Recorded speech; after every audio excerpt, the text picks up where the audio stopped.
Chapter 4, Part 1.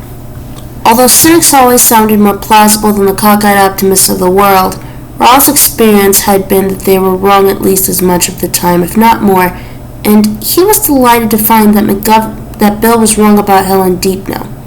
In her case, a single verse of the beaten-up, broken-hearted blues seemed to have been enough. On Wednesday the following week, just as Ralph was deciding he'd better track down the woman Helen had spoken with in the hospital, Tilbury, her name had been Gretchen Tilbury, and try to make sure Helen was okay, he received a letter from her. The return address was simple, just Helen at High Ridge, but it was enough to relieve Ralph's mind considerably.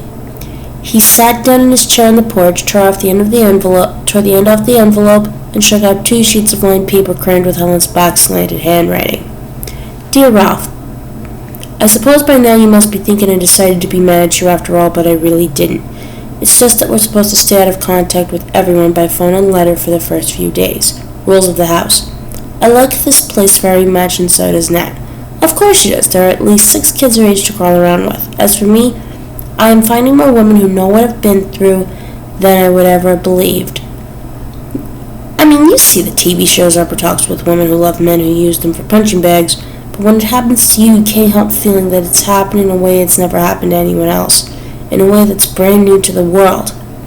The relief of knowing that's not true is the best thing that's happened to me in a long, long time.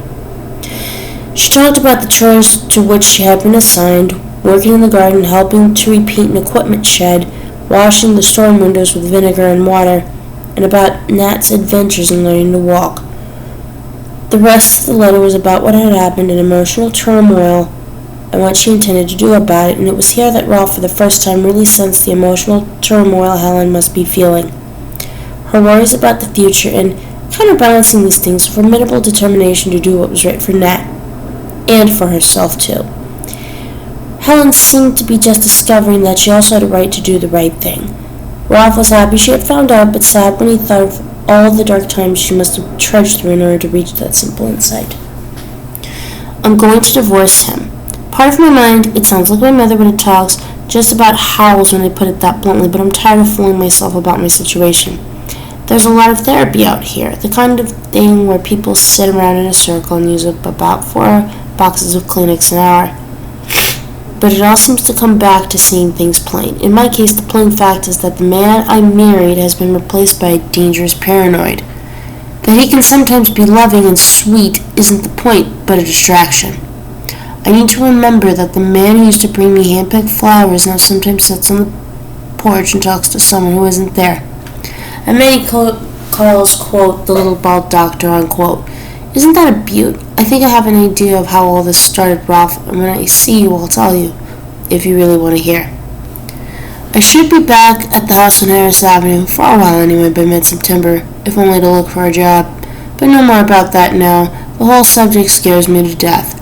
I had a note from Ed, just a paragraph, but a great relief just the same, saying that he was staying at one of the cottages at the Hawking Labs compound in Fresh Harbor and that he would honor the non-contact clause in the bail agreement. He said he was sorry for everything, but I didn't get any real sense of it, if he was. It's not that I was expecting tear stains on the letter or a package with his ear in it, but I don't know. It was as if he wasn't really apologizing at all, but just getting on the record. Does that make sense? He also included a $750 check, which seems to indicate he understands his responsibilities. That's good, but I think I'd have been happier to hear he was getting help with his mental problems. That should be a sense, you know. 18 months at Heart Therapy. I said that in group and several people laughed as if they thought I was joking.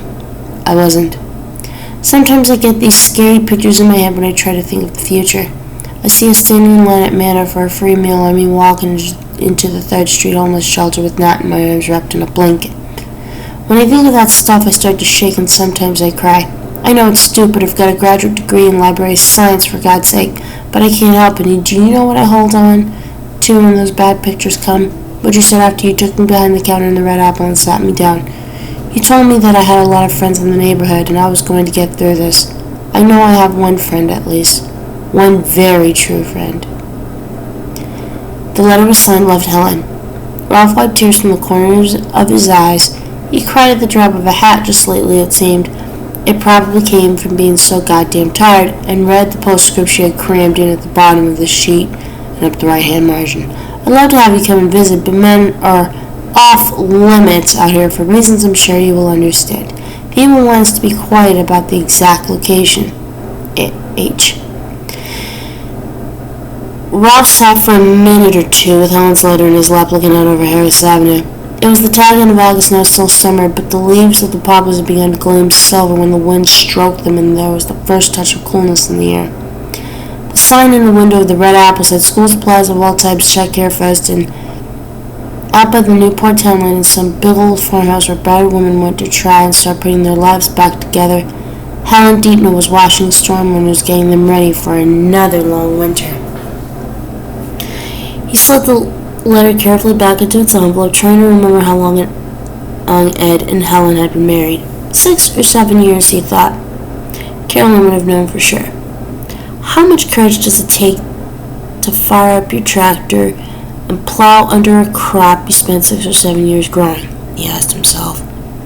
How much courage to go on and do that after you've spent all that time finding out how to prepare the soil and when to plant, and how much to water and when to reap.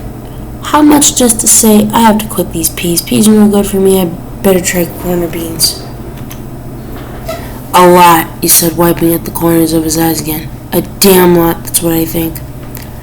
Suddenly, he wanted very badly to see Helen, to repeat what she so well remembered hearing and what he could barely remember saying. He'll be okay, he'll get through this. He'll have a lot of friends in the neighborhood. Take that to the bank, Ralph said. Hearing from Helen seemed to have taken a great weight off his shoulders. He got up, put her letter in his back pocket, and started up Harris Avenue toward the picnic area on the extension. If he was lucky, he could find Faye Cheap in her darn VZ and play a little chess.